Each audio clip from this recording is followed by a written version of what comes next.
Halo what's up, kembali lagi bersama saya Ikeh Momokyoshi masih di MCU Malam Cinematic Universe. Horror stories ready for nightmare. MCU Malam Cinematic Universe. Pada malam hari ini saya tidak sendirian, saya bareng Randy. Oke. Randy ini dulunya yang sempat ikut konten saya sebagai Pak Ustadz. Ya. Ya. Iya. Oke, Randy Aichel, jadi malam ini kita itu mau bacain WhatsApp yang horor. WhatsApp horor. WhatsApp horor. Oke. Langsung saja kita ke ceritanya. Check this out. Oke. Tapi lumayan belum apa-apa ini udah. Ending ya, walaupun banyak orang di sini. Soalnya saya sebelumnya pernah lihat juga konten-konten chat horor gitu. Oh gitu. Ya meskipun cuma lihat tapi merindingnya kerasa. Saya bacain sekarang ya. Ya. Ini WhatsApp-nya dari Rico. Riko ya? Riko ya? Riko dong. Riko. Wah, yang baru pulang dari rantau, kata temennya Riko. Fulkam diam-diam aja, gak ada ngasih kabar. Riko pun menjawab, WKK. Itu WKK dibacanya apa sih? Wak. Wak. Wak. Tahu dari mana lu? Kata si Riko. Tadi siang gue gak sengaja ketemu ibu lu di jalan, terus Bilau cerita. Oh, kata si Riko dengan emang senyum dan apa sih ada air di. Oh, kata kri itu kayak Ya. gitu ya. Tadi siang udah. Mentang-mentang udah sukses sekarang langsung lupa sama temen sukses dari Hong Kong, kata si Riko. Ini aja masih untung gue kagak mokad. Mokad tuh. Bukan tuh kayak apa ya? Modal. Ya kayak modal gitu. Mokad. Hah? Mokad gimana? Kata temannya si Riko. Nyawa gue hampir melayang, lu tahu nggak? Wadaw. Seriusan? Kata temennya si Riko. Makanya gue pulang kampung. Jir, kok bisa? Pak kata gue teh. Gitu. Ceritanya panjang bos, katanya. Gue siap nyimak sambil tanda ini. Ini tandanya bukan. Berarti ini bener-bener mau nyimak. Oh, kalau gini bener-bener mau nyimak teman-teman. Nyimak. Oke. Ini nanti BTW chatnya kita simpan di tengah ini ya. Oh di sini ya? Nah, lanjut.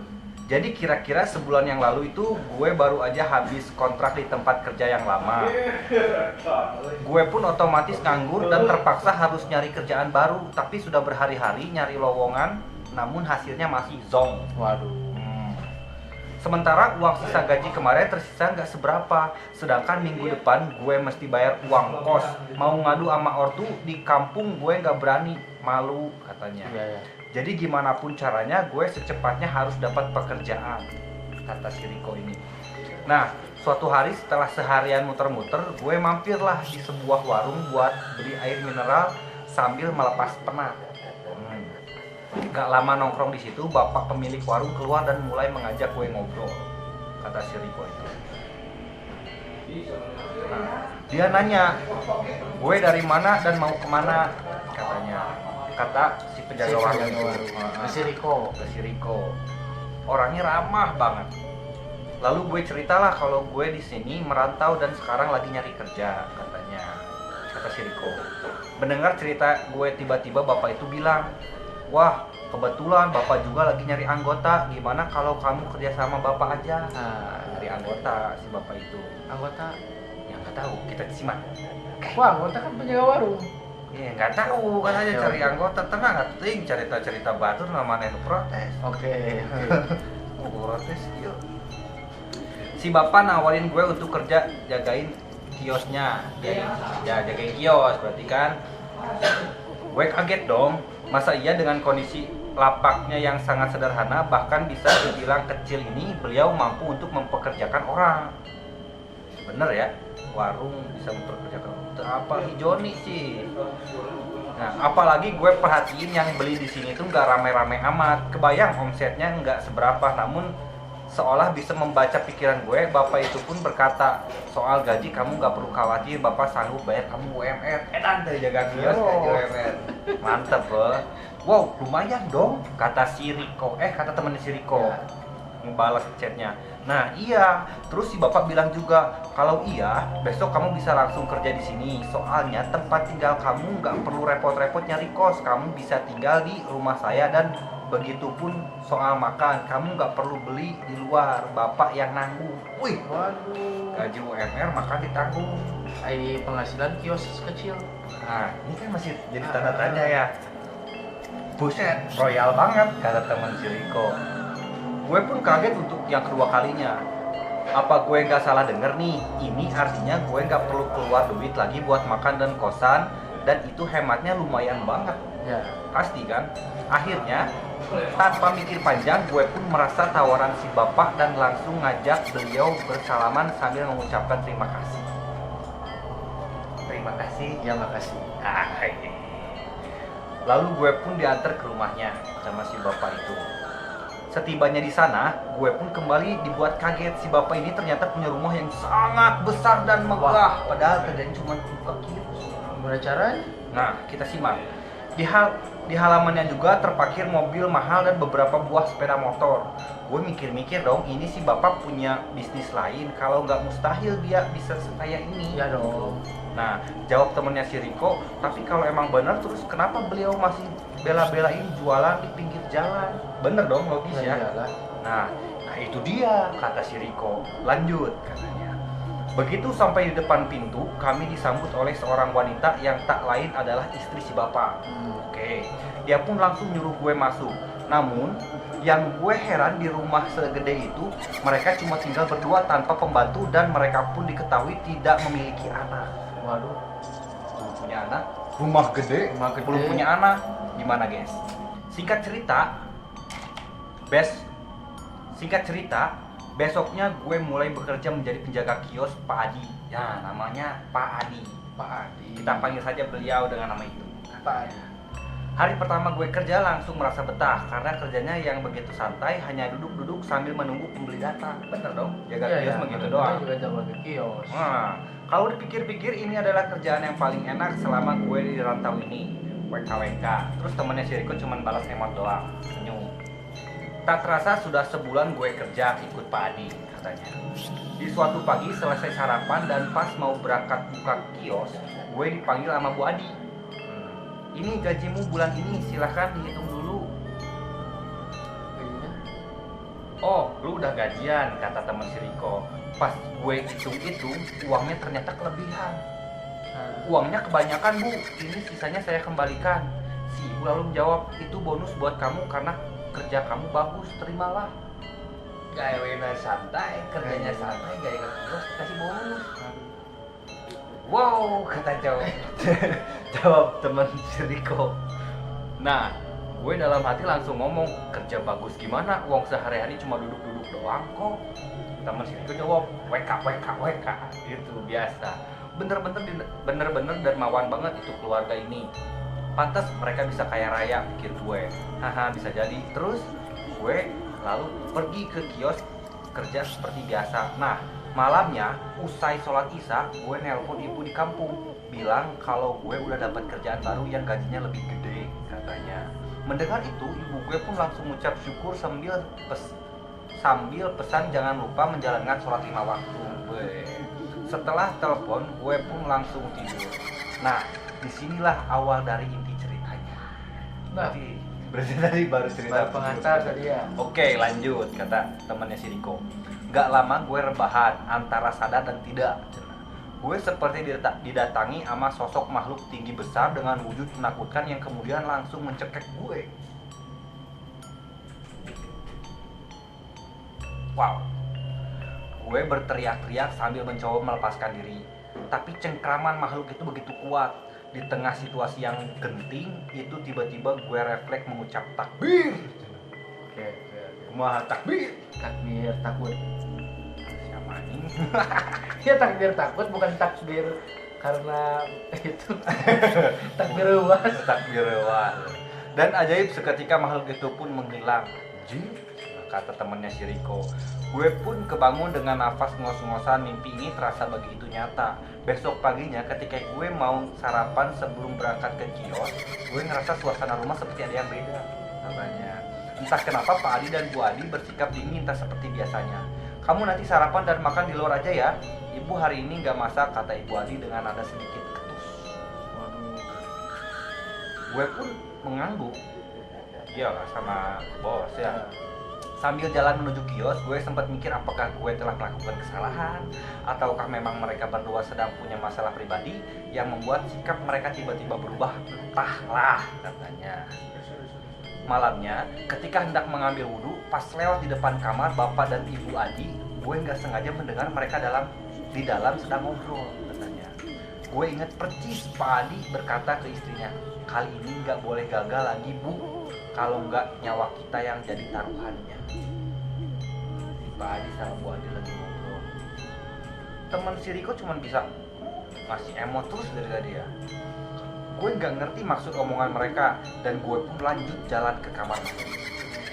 Setelah sholat isya, pintu kamar gue diketuk. Ternyata Ibu Adi yang datang sambil membawa nampan berisi makanan. Ini ibu bawakan makanan buat kamu. Maaf ya, gara-gara ibu tadi nggak masak, kamu tadi terpaksa beli makan di luar katanya. Wih, baik banget dong. Nah, auto gue bengong, kok si ibu mendadak jadi ramah lagi? Bahkan sebulan kerja di sana, baru kali ini si ibu repot-repot nganterin makanan ke kamar gue. Waduh. Nah, meski heran, gue pun lalu mengambil nampan itu dan mengucapkan terima kasih. Begitu si ibu balik ke kamarnya, gue pun langsung masuk ke dalam bermaksud untuk mencicipi makanan tadi. Namun, gak tahu kenapa perasaan gue tiba-tiba menjadi agak gak enak katanya. Seolah-olah ada bisikan yang melarang gue untuk memakan makanan yang diberi oleh si ibu tadi. Lalu gue kembali teringat percakapan antara Bapak dan Bu Adi barusan yang kedengarannya sangat mencurigakan. Akhirnya gue berubah pikiran dan tak jadi mencicipi makanan itu. Gak dimakan tuh sama si Riko. Gue pun mutusin untuk langsung tidur. Belum lama rebahan, tiba-tiba muncul sosok yang kemarin datang dan menyerang gue. Mimpi lagi tuh. Namun kali ini bukanlah sebuah mimpi, melainkan nyata dan gue dalam kondisi sadar sesadar-sadarnya. Ini sekarang mulai nyata ya. Sosok itu pun bermaksud hendak mencekik gue katanya. Gue spontan langsung membaca ayat-ayat suci meski dengan terbata-bata. Kalau mau balik kelana. Dan tak lama sosok itu pun menghilang. Sosok gue paham apa yang sebenarnya terjadi. Sekarang gue paham apa yang sebenarnya terjadi, kata temannya si Riko ini. Iya, pasangan suami istri itu ternyata pelaku pesugihan dan gue adalah calon tumbal mereka berikutnya. Akhirnya malam itu jadi gue langsung mengemasi barang-barang dan bermaksud untuk kabur dari rumah itu. Namun ketika melangkahkan kaki keluar kamar, tiba-tiba gue mendengar teriakan dari dalam kamar Bapak dan Ibu Adi. Ampun, ampun, tolong jangan bunuh kami, jangan bunuh kami. Temen Riko cuma bisa ngasih emot doang, dari tadi ngasih emot doang. Sambil ketakutan gue pun langsung berlari keluar dari rumah itu. Kuat dugaan gue makhluk itu menyerang balik ke si pelaku pesugihan lantaran gagal menjadikan gue sebagai tumbal. Alhamdulillah lu masih diberi keselamatan, kata teman si Riko. Iya, dan gue nggak tahu gimana nasib mereka setelah malam itu. Hanya saja belakangan tersiar kabar bahwa pasangan suami istri tersebut ditemukan tewas mengenaskan dengan kondisi mata melotot. Ya Tuhan, semoga dosa mereka diampuni. Gimana coba? Ya? Gimana Ren menurut kamu ini ceritanya Ren? Lumayan, maksudnya dari pertama dekat ke Mamai. Dari pertama lihat kios, tapi dia mau memperkerjakan orang dengan gaji yang besar gitu ya. Maksudnya si Riko-nya juga ini tiba-tiba percaya agak lain juga gitu. Agak lain ya. Iya. Tapi kan yang namanya orang nyari kerja ditawarin kerjaan ya siapa Ya, yang kan. nolak gitu ya. Pada akhirnya dia harus kayak berbenturan dengan realita dan kebutuhan. Oke. Gitu. Ya untungnya dia masih ingat pepatah orang tuanya, Apa? yang pas pertama dia nelpon orang tuanya bahwa dia dapat dapat kerjaan yang gede, orang tuanya kan nggak minta uangnya, malah yang pesennya jangan lupa sholat 5 waktu. Mungkin karena dia kayak gitu mungkin jadinya dia gagal jadi tumbal karena mungkin dia nurut sama nasihat. Karena tapi kalau dari cerita yang aku tangkap tadi tuh ya dia tuh gagal jadi tumbal gara-gara makanan yang dikasih sama si ibu Adi ini nggak dimakan. Ya kan maksudnya kalaupun Pokoknya mah soleh belahnya gitu ya. Maksudnya kalau dianya nggak soleh, ya pasti dimakan lah. Sama gondrong gitu ya. Ya mungkin sesosok makhluk tinggi badan, apalagi kalau bukan Buto hijau tuh. ya mungkin Kenapa sih buto hijau ya? Kenapa nggak buto biru, kuning gitu? Karena buto hijau kan bonek. Nah jadi karena bonek. Iya emang kan. Ya udahlah, cukup sekian video kita malam hari ini. Semoga kalian suka. Oh iya, BTW ini ceritanya kita nih ya, sumber ceritanya kita tempelin di deskripsi atau kita cantumkan di deskripsi ya. Oke, cukup sekian cerita kita pada malam hari ini. Kalau kalian suka, tetap harus pijit like. Kalaupun kalian tidak suka, tetap harus like. Terus berikan komen kenapa kalian tidak suka, biar channel kami semakin berkembang untuk menjadi kaya raya. Gimana Randy Aichel? Oke. Sudah, sampai jumpa di video selanjutnya. Salam MCU Malam Sinematik Universe. Oke. Horror stories ready for nightmare. MCU Malam Cinematic Universe.